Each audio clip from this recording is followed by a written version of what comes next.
background information on the community branch, or some history on the community branch of? Well, from my ancestors, one and another, the old folks, and down through the years and over the years, the first person that settled in Branch was a fellow by the name of Tom Nash. He was my great-great-great-grandfather, I would say 200 years ago. I don't know if he'd driven out of Ireland or whether the potato famine drove him out or not, but they landed in a place called Capeland Bay on the southern shore, which is now called Calvert. So apparently they were very much interested in the salmon fishery, but they got out of Calvert to Capeland Bay then, and they rode around, I suppose, and they went to a place in Admiral's Beach in St. Mary's Bay, which they tell me there's a meadow over there called Nash's Meadow. However, they drifted across and they drifted into Branch. Now when they came into Branch, the gut wasn't running up where it is now. It was over in the corner here, down in, we'll say, in the northeast corner of the gut.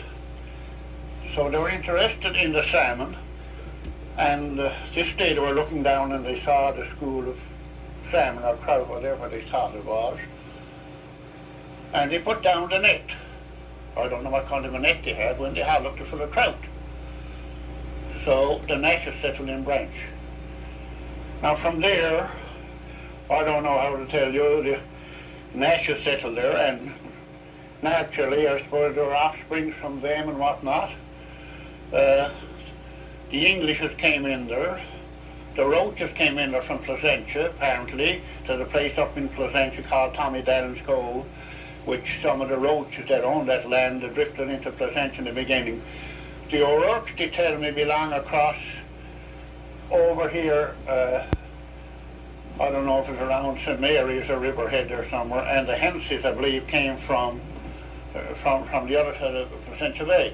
So this is all how it started, and this is what set the potatoes going in Branch, and there were so many sprouts came up from them, and different kind of people came out of the sprouts.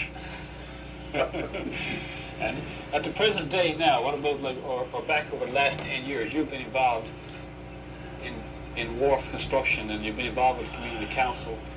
Could you tell us something about your involvement since you came back from your retirement with the S.M.B? Well, I always was now. My father was Joseph Nash, and he was pretty well known. He's dead since '65, and he's a very active member of the community. I would say the most active was in it. And he was interested in wharfs and buildings and everything else, whatever they wanted, fraternal organisations and whatnot. So anyhow, Dolph Nash left Branch in 1938. I was a fisherman then, worn out having lobster pots, and I was only 22.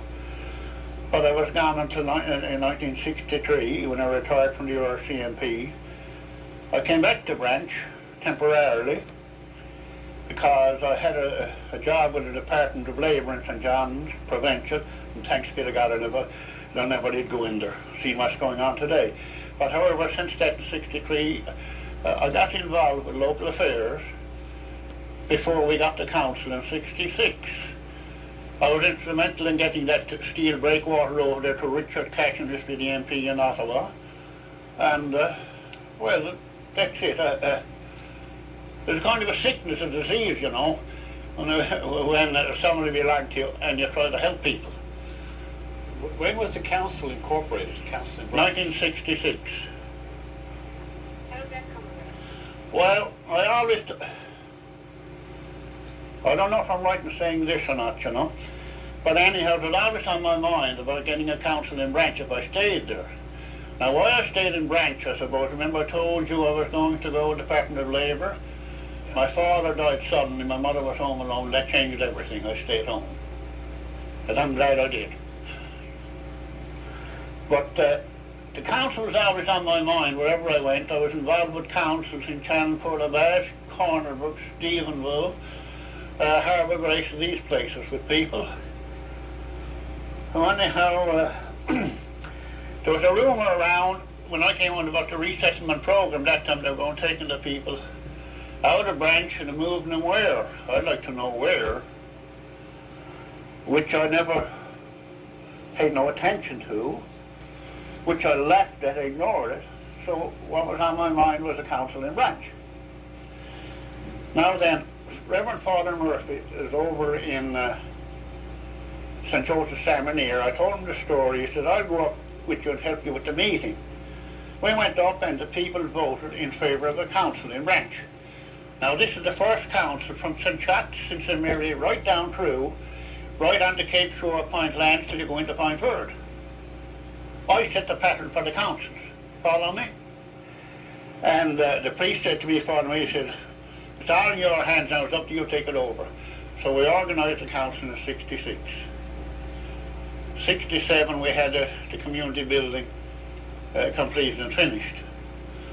And then from there we got an old second-hand truck, a fire truck. We put in a couple of hydrants. The community building was built. We got a bit of a centennial grant for it. Not much money on the go then like now, you know, but nevertheless we got it. And from there on we went, and we had our 2 reservoirs out there that were falling down. One of them was gone, the other one was going to pieces. So I put in concrete reservoirs there, the 2 of them inside. But following that, I didn't supply the water to the community. Everybody was getting in toilets, bathrooms, showers, and everything. So an old friend of mine said to me, Francis Nash Sr., he's dead now, he said, if you ever can do it, take the water from Valley's Pond, that's on Pointlands Road, 2 miles. I took the water from Valley's Pond in the winter time, with pick and shovel and axe, with a bunch of people working me on the candle works or Lipton, I don't know which, and we put the pipeline through to boost our reservoirs and whatnot. So from there, the swimming pool. Oh, that's the one I love, yeah. I won't tell you how I scrounged the money for the swimming pool, but we have the most up-to-date outdoor swimming pool in the province, I suppose. It's not heated, but everything else is in it. I don't know if there's either one in there, maybe one in Trapassi, there's neither one in Placentia like it or anywhere. My interest was in the fishery, as I stated about the steel work out there. So we organised a committee called Branch Harbour Improvement Committee, and actually Dolph Nash was going to chair it. And we did. And all these wharf you see here now, from right outside, there's I think almost 2,000 feet of wharf. I got them built on the Canada Works, LIP programs, whatever we like to call them, you know. And the whole works right up through, right inside. Along with that, we built a fisherman's shed, 140 feet long, 25 feet wide, and put 10 compartments in them for each one of them and whatnot. And I suppose I might have something to do with getting the fish shed there, not the fish shed, the processing plant in there with Walter Carter. But anyway, it's closed today and it's sad. But I think I had something to do with that too, you know.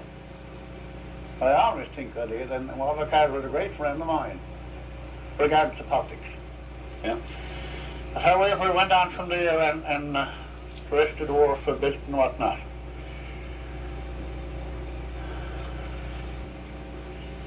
I got roped into that, you know. I was coming across Branch country one day. You can cut out some of it if you want to. I met Reverend Father Kelly, fine man. Stopped. He said, we're going building a new church. He said, would you give us a help? Well, I said, I always try to help people. And little I know, didn't they, to get together a bunch of them? They framed me, get me picked out to be the chairman of the building committee. So we started in '82 to take up collections. '83 we started the church, the 1st of August, dismantled the old one. In the meantime, now ahead of my story, we had a meeting with the people in Branch and they decided they wanted a new church. So down comes the old. Now some who want it here or there, and I said no, it's going down on the old concrete, because concrete is good for concrete is never said to be 100 years old. So we started the 1st of August in 83, and we opened a new church of Christmas Eve in 83. But we had a wizard at it.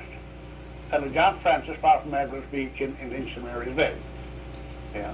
We had the architects, the Gerald Associates over in Bay Roberts. The church was opened. Yeah. It cost, we got, from my friends, we got a grant of $75,000. The rest of the funds we collected ourselves. $250,000 or more the church cost. Collect through the people, everybody. But we worked at it. We burnt, as I told Archbishop Skinner, we burnt a lot of midnight oil that nobody knows anything about. Yep.